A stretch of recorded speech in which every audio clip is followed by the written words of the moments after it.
Jika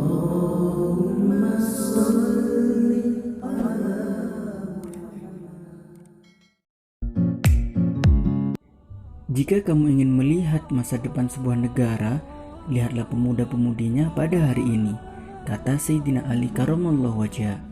Pemuda, salah satu tonggak dan tolak ukur kemajuan peradaban. Jika ingin menengok masa depan Islam, maka lihatlah generasi muda Islam pada hari ini. Lihatlah peran mereka di dalam masyarakat saat ini, bagaimana mereka berinteraksi, bagaimana mereka berjuang di jalan dakwah, dan bagaimana adab dan akhlak mereka kepada masyarakat. Berikut 5 generasi muda kebanggaan Rasulullah SAW. Usamah bin Zaid. Usamah bin Zaid adalah jenderal termuda yang pernah memimpin peperangan dan ketika itu masih berusia 18 tahun. Usamah lahir tahun ke-7 sebelum hijrah ke Mekah. Usamah bin Zaid adalah anak dari seorang sahabat yaitu Zaid bin Haritsah dan ibunya bernama Ummu Aiman. Ia memimpin pasukan perang ketika melawan Romawi dan hasilnya di luar dugaan. Di tangan Usamah, pasukan Islam mampu mengalahkan pasukan Romawi. Bahkan pasukan Usamah membawa kemenangan yang gemilang melebihi perkiraan semua orang.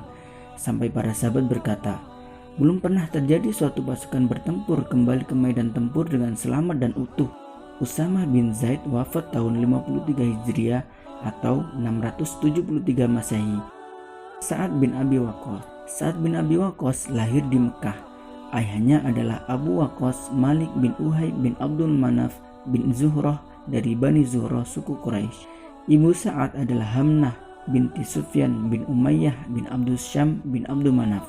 Sa'ad bin Abi Waqqas memeluk Islam pada usia 17 tahun atau pada periode As-Sabiqun al-Awwal. Sebagai golongan awal yang masuk Islam, ia kerap memperkenalkan dirinya dengan mengatakan, "Aku adalah orang ketiga yang memeluk Islam dan orang pertama yang melepaskan anak panah di jalan Allah."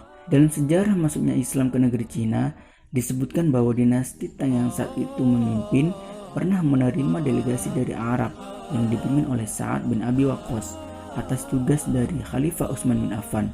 Sa'ad bin Abi Waqqas diketahui menjadi orang pertama yang menyebarkan Islam di Cina. Bahkan, beliau juga mendirikan masjid sebagai tempat ibadah atas izin Kaisar Cina saat itu. Masjid itu bernama Masjid Huaisheng yang berada di provinsi Guangzhou, Cina.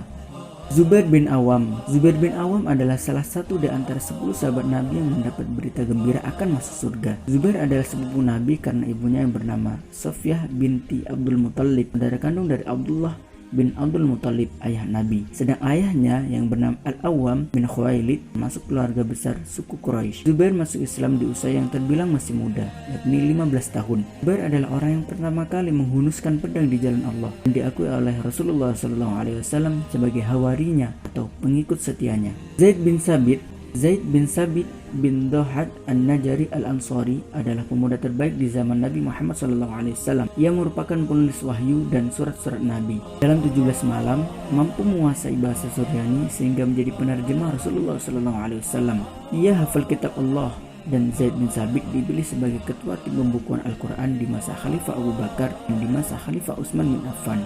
Tolhah bin Ubaidillah bin Utsman bin Amr bin Ka'ab bin Sa'ad bin Ta'im bin Murrah bin Ka'ab bin Lu'ay bin Ghalib. Ibunya adalah As-Sahbah bin Al-Hadrami Abdullah bin Ubad bin Malik bin Rabi'ah. Ia terkenal akan kedermawanannya sehingga Rasulullah SAW menggelarinya Al-Fayyad yang banyak memberi. Semasa hidupnya ia juga diberi gelar oleh Rasulullah SAW yakni Tolhah al-Khair, Tolhah yang baik, dan Tolhah al-Jud atau Tolhah yang dermawan. Tolhah merupakan orang yang membentengi Rasulullah SAW tatkala perang Uhud hingga kehilangan jarinya.